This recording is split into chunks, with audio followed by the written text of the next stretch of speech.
BBC বাংলার অধিবেশন প্রবাহতে আপনাদের স্বাগত। আজ আপনাদের সাথে লন্ডন স্টুডিও থেকে আছি মানসী বড়ুয়া।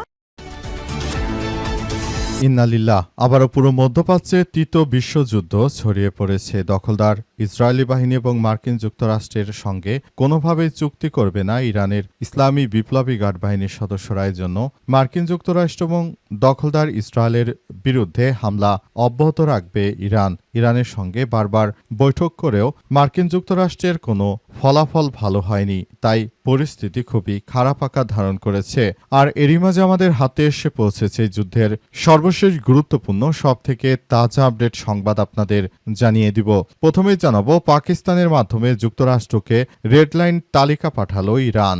ইরান তার জাতীয় নিরাপত্তা এবং সার্বভৌমত্বের প্রশ্নে কোনোভাবেই আপোষ করবে না এমন কিছু বিষয়ে একটি রেড লাইন বা চূড়ান্ত সীমারেখার তালিকা পাকিস্তানের কাছে হস্তান্তর করেছে। তেহরানের পক্ষ থেকে ইসলামাবাদকে অনুরোধ করা হয়েছে যেন এই তালিকা বিষয়গুলো যুক্তরাষ্ট্রকে জানিয়ে দেওয়া হয়। মার্কিন যুক্তরাষ্ট্রকে জানিয়ে দিয়েছে পাকিস্তান ইরান কোনোভাবেই তাদের এই পারমাণবিক কার্যক্রম হাতছাড়া করবে না। এরপর জানাবো, অভ্যন্তরীণ রাজনৈতিক চাপ সামাল দিতেই লেবাননে হামলা চালিয়েছে এই ইহুদিবাদী নেতানিয়াহু। লেবাননের সশস্ত্র গোষ্ঠী হিজবুল্লাহর বিরুদ্ধে কঠোর সামরিক ব্যবস্থা নেওয়ার যে নির্দেশ প্রধানমন্ত্রী নেতানিয়াহু দিয়েছেন তা মূলত অভ্যন্তরীণ রাজনৈতিক চাপ সামাল দেওয়ার একটি কৌশল মাত্র বলে দাবি করেছে দেশটির সামরিক কর্মকর্তারা। ইসরায়েলি সংবাদ মাধ্যম ইসরায়েল হায়মের এক প্রতিবেদনে বলা হয়েছে যে প্রধানমন্ত্রীর এই ঘোষণা আদতে একটি শক্তি প্রদর্শন বা লোকদের দেখানো একটি হুঁশিয়ারি। এটি মূলত তার ক্ষমতাকে বাঁচানোর জন্য এই ধরনের কার্যক্রম আসলে হচ্ছে। এদিকে মার্কিন নিষেধাজ্ঞার পাল্টা ব্যবস্থা নেওয়ার হুঁশিয়ারি চীনের। যুক্তরাষ্ট্র কর্তৃক চীনা কোম্পানিগুলোর উপর আরোপিত নতুন নিষেধাজ্ঞাকে অবৈধ আখ্যা দিয়ে এর তীব্র সমালোচনা করেছে চীন। বেইজিংয়ে এক সংবাদ সম্মেলনে চীনা পররাষ্ট্র মন্ত্রণালয়ের মুখপাত্র লিন জিয়ান বলেছেন তার দেশ নিজস্ব প্রতিষ্ঠানগুলোর স্বার্থ রক্ষায় প্রয়োজনীয় সব ধরনের ব্যবস্থা গ্রহণ করবে। মার্কিন যুক্তরাষ্ট্রের কোনো নিষেধাজ্ঞাকে তোয়াক্কা করে না চীন। এবারে জানাবো, ইরান যুদ্ধে আমিরাতকে সহায়তায় সেনাসহ আয়রন ডোম পাঠিয়েছিল ইসরায়েল। ইরানের সঙ্গে যুদ্ধ শুরুর দিকে সংযুক্ত আরব আমিরাতকে রক্ষায় সেখানে নিজেদের আকাশ প্রতিরক্ষা ব্যবস্থা আয়রন ডোম মোতায়েন করেছিল ইসরায়েল। এছাড়াও এটি পরিচালনার জন্য দেশটিতে বেশ কয়েকজন সেনা পাঠিয়েছিল তেল আবিব। আজ মার্কিন সংবাদ মাধ্যম অ্যাক্সিওসের এক প্রতিবেদনে এই তথ্য নিশ্চিত করা হয়েছে। সংযুক্ত আরব আমিরাত কতটা নেমখারাম মুসলিম রাষ্ট্র তারা ইহুদিবাদী ইসরায়েলকে সহযোগিতা করেছিল এবং ইরানের বিরুদ্ধে আক্রমণ চালিয়ে তারা আবারও একটি সন্ত্রাসী কর্মকাণ্ড গড়ে তুলতে চেয়েছিল। এবং সর্বশেষ জানাবো, নারীদের এলপিজি কার্ড দেবে সরকার, বললেন প্রধানমন্ত্রী তারেক রহমান। এবার রান্নার কষ্ট লাঘব করতে নারীদের এলপিজি কার্ড সেবা দেওয়া হবে বলে জানিয়েছেন প্রধানমন্ত্রী তারেক রহমান। আজ 12টার দিকে যশোরের শাসায় প্রাত রাষ্ট্রপতি জিয়াউর রহমানের স্মৃতিবিজড়িত উলাসী যদুনাথপুর খাল পুনর্খনন কাজের উদ্বোধনী অনুষ্ঠানে এসব কথা জানান তিনি। বিএনপি ক্ষমতা আসার পর থেকেই তারা যে ড্রেনের মতো খাল খনন করছে, আশা করা যাচ্ছে আগামী 1 বছরের মধ্যে সেটি আবার বন্ধ হয়ে যাবে। তারা নাকি নতুন করে রান্নার কষ্ট লাঘব করার জন্য তারা এলপিজি কার্ড দেবে, অথচ ফুয়েল কার্ড এ কার্ড সে কার্ড দিয়েছে, কিন্তু প্রত্যেকটি কার্ডেই টাকা দিয়ে জিনিস কিনতে হয়। তাহলে কার্ডের প্রয়োজন কি? আর যদি কার্ড দিতেই হয় তাহলে সবাইকে যদি কার্ড দেয় তাহলে এই কার্ড দেওয়ার মানে কি? প্রিয় দর্শক, এতক্ষণ শুনছিলেন সংবাদ শিরোনাম, এবারে বিস্তারিত। তবে তার আগে বন্ধুরা অনুরোধ থাকবে এই সংবাদটিতে একটি লাইক দিন। এই চ্যানেলে আপনি নতুন হয়ে থাকলে আমাদের সংবাদটি দেখতে দেখতে চ্যানেলটি সাবস্ক্রাইব করে রাখুন। কমেন্ট করে বন্ধুরা আপনার মূল্যবান মতামত জানিয়ে দিন আপনি বিশ্বের কোন দেশ থেকে বা বাংলাদেশের কোন স্থান থেকে আমাদের সংবাদটি দেখছেন এবং শুনছেন। আর বন্ধুরা, সংবাদটি আপনার সোশ্যাল মিডিয়া ফেসবুকে শেয়ার করে বন্ধুদেরও দেখার সুযোগ করে দিন। গাজা যুদ্ধে আপনি যদি নিরীহ ফিলিস্তিনিদের ভালোবেসে থাকেন বন্ধুরা, কমেন্টে ইয়েস লিখে পুরো বিশ্বকে আমাদের এই সংবাদটি দেখার সুযোগ করে দিন। এবারে বিস্তারিত। পাকিস্তানের মাধ্যমে যুক্তরাষ্ট্রকে রেড লাইন তালিকা পাঠালো ইরান। ইরান তার জাতীয় নিরাপত্তা এবং সার্বভৌমত্বের প্রশ্নে কোনোভাবেই আপোষ করবে না এমন কিছু বিষয়ে একটি রেড লাইন বা চূড়ান্ত সীমারেখার তালিকা পাকিস্তানের কাছে হস্তান্তর করেছে তেহরানের পক্ষ থেকে। ইসলামাবাদকে অনুরোধ করা হয়েছে যেন এই তালিকার বিষয়বস্তুগুলো দ্রুত সময়ের মধ্যে যুক্তরাষ্ট্রকে জানানো হয়। ইরানের রাষ্ট্র সংবাদ সংস্থা ফাস্ট নিউজ এজেন্সির বরাদ্দে তথ্য সামনে এসেছে। পররাষ্ট্রমন্ত্রী আব্বাস আরাগচি সাম্প্রতিক পাকিস্তান সফরের সময় দেশটির উচ্চপদস্থ কর্মকর্তাদের কাছে এই গোপনীয় তালিকা তুলে দিয়েছেন। সিএনএন-এর এক প্রতিবেদনে বলা হয়েছে এই তালিকায় মূলত পারমাণবিক কর্মসূচি এবং কৌশলগত জলপথ, হরমুজ প্রণালীর মতো স্পর্শকাতর বিষয়গুলো অন্তর্ভুক্ত রয়েছে। ইরানের রাষ্ট্র গণমাধ্যমগুলো এই বার্তা প্রদানের বিষয়গুলোকে অত্যন্ত তাৎপর্যপূর্ণ বলে বর্ণনা করেছে, তবে তারা স্পষ্ট করে জানিয়ে দিয়েছে এই তালিকা বা বার্তা দেওয়ার সঙ্গে ইরান ও যুক্তরাষ্ট্রের মধ্যকার চলমান বা সম্ভাব্য কোনো সরাসরি আলোচনার কোনো সম্পর্ক নেই, বরং এটি বর্তমান আঞ্চলিক উত্তেজনার প্রেক্ষাপটে ইরানের অনড় অবস্থান পরিষ্কার করার একটি কূটনৈতিক প্রচেষ্টা মাত্র। তেহরান মনে করছে পাকিস্তানের মতো একটি প্রভাবশালী গুরুত্বপূর্ণ আঞ্চলিক শক্তির মাধ্যমে এই বার্তা ওয়াশিংটনের কাছে পৌঁছে যাবে এবং ওয়াশিংটনকে তারা সরাসরি বিষয়গুলো জানাতে সক্ষম হবে। পাকিস্তান এবং মার্কিন যুক্তরাষ্ট্রের মধ্যে যেহেতু এই মুহূর্তে কিছুটা সময় ভালো কাটছে, সুতরাং এসব বিষয়গুলোকে খুবই গুরুত্ব সহকারে দেখে সবাই একসঙ্গে কার্যক্রমগুলো চালাতে পারছে বলে এমন তথ্য সামনে এসেছে।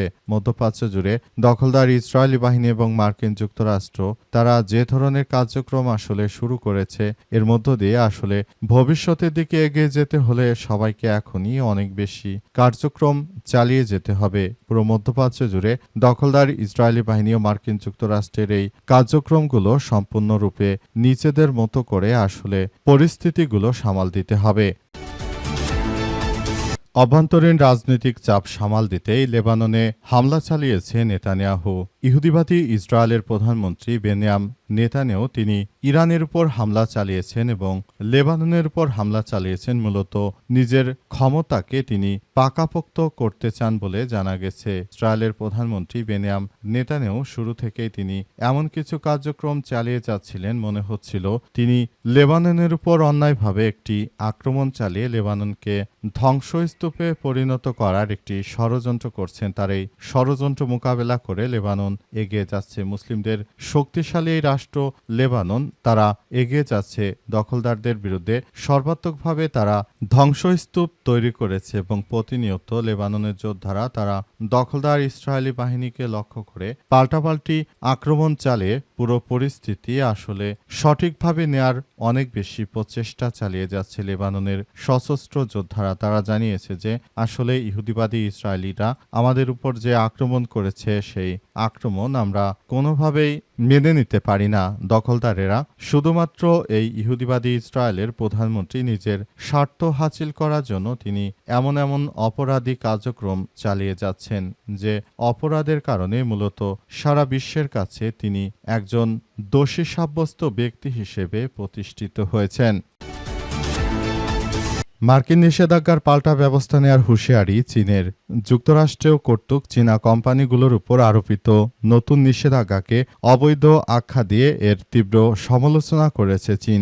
বেইজিংয়ে এক সংবাদ সম্মেলনে চীনা পররাষ্ট্র মন্ত্রণালয়ের মুখপাত্র লিন জিয়ান বলেছেন তার দেশ নিজস্ব প্রতিষ্ঠানগুলোর স্বার্থ রক্ষায় প্রয়োজনীয় সব ধরনের ব্যবস্থা গ্রহণ করবে। আন্তর্জাতিক আইনের তোয়াক্কা না করে ওয়াশিংটনে এই ধরনের একতরফা নিষেধাজ্ঞা চর্চাকে চীন সর্বদা বিরোধিতা করে আসছে বলে তিনি উল্লেখ করেছেন। রিয়াজুল খালিকের প্রতিবেদনে জানানো হয়েছে ওই নিষেধাজ্ঞার ফলে দুই পরাশক্তির বাণিজ্যিক ও আন্তর্জাতিক সম্পর্ক নতুন করে উত্তেজনা দেখা দিয়েছে।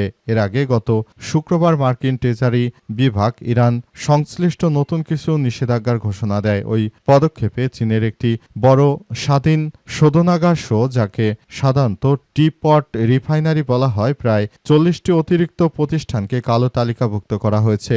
মার্কিন যুক্তরাষ্ট্র আসলে তারা চায় যে কোনোভাবেই যেন যেন ইরানের সঙ্গে কেউ ব্যবসায়িক কোনো সম্পর্ক গড়ে তুলতে না পারে, যাতে করে মার্কিন যুক্তরাষ্ট্র তারা শুরু থেকে ইরানের বিরুদ্ধে গিয়ে তারপর এই ষড়যন্ত্রমূলক কার্যক্রমগুলো তারা যেন চালিয়ে যেতে পারে, এমন একটি বিষয় সামনে এসেছে। এবং মধ্যপ্রাচ্য জুড়ে দখলদার ইসরায়েলি বাহিনী এবং মার্কিন যুক্তরাষ্ট্র তারা ইরানকে আর্থিকভাবে ক্ষতি করার জন্য মূলত এই ধরনের ষড়যন্ত্র কার্যক্রম তারা চালিয়ে যাচ্ছে। পুরোপুরি মধ্যপ্রাচ্য জুড়ে দখলদার ইসরায়েলি বাহিনী আসলে যে কার্যক্রমগুলো চালিয়ে যাচ্ছিল এগুলো কোনোভাবেই গ্রহণযোগ্য হতে পারে না। ইরান যুদ্ধে আমিরাতকে রক্ষায় সেনাসহ আয়রন ডোম পাঠিয়েছিল ইসরায়েল। অত্যন্ত দুঃখের সংবাদ যে মার্কিন যুক্তরাষ্ট্র এবং ইহুদিবাদী ইসরায়েল, আমাদের মুসলিম নামধারী একটি রাষ্ট্র রয়েছে সংযুক্ত আরব আমিরাত বা অনেকে দুবাই হিসেবে, এই রাষ্ট্রটি অনেকের কাছে পরিচিত রাষ্ট্রটি তারা আসলে ইরানের সঙ্গে যুদ্ধ লাগার পরেই ইহুদিবাদী ইসরায়েলের সঙ্গে অনেক ঘনিষ্ঠ সম্পর্ক গড়ে তুলেছে রাষ্ট্রটি। তারা আগে থেকে ইহুদিবাদী ইসরায়েলের সঙ্গে সব ধরনের ব্যবসায়িক কার্যক্রম চালায়। মূলত এই রাষ্ট্রটি এদের এই কার্যক্রমগুলো চালিয়ে যাওয়ার জন্য আসলে দখলদারেরা ইরানের সঙ্গে যুদ্ধ বাঁধার পর থেকেই সব ধরনের সহযোগিতা করছিল ইরান বলে জানা গেছে। এবং এই পরিস্থিতির মধ্য দিয়ে মূলত মার্কিন যুক্তরাষ্ট্র এবং ইহুদিবাদী ইসরায়েল যে যুদ্ধ মূলত শুরু করেছে, সেই যুদ্ধ কিন্তু মধ্যপ্রাচ্যের এই সংযুক্ত আরব আমিরাত ইরানের বিরুদ্ধে যুদ্ধ করার জন্য উস্কানি দিয়েছিল। আর এই উস্কানির ফাঁদে পড়ে মার্কিন যুক্তরাষ্ট্র ইরানের উপর হামলা চালিয়েছিল। তাই সব থেকে বেশি এই সংযুক্ত আরব আমিরাত বা দুবাইয়ের উপর বেশি আক্রমণ করেছে ইরান। এবং এই আক্রমণ থেকে বাঁচানোর জন্য এই দেশটিকে ইহুদিরা আয়রন ডোম ও সেনা সহযোগিতা দিয়েছিল। তাহলে বুঝুন কতটা নিকৃষ্ট রাষ্ট্র এটি। এরা নিজেদের মুসলিমদেরকে হত্যা করার পেছনেও পিছপা হয়নি। তারা কখনোই চাইতো না যে ইরান কোনোভাবে যেন একটি স্বাভাবিক, একটি স্টেবল রাষ্ট্রে পরিণত হতে না পারে, সেজন্য এসব ষড়যন্ত্র তারা করত বলে জানা গেছে।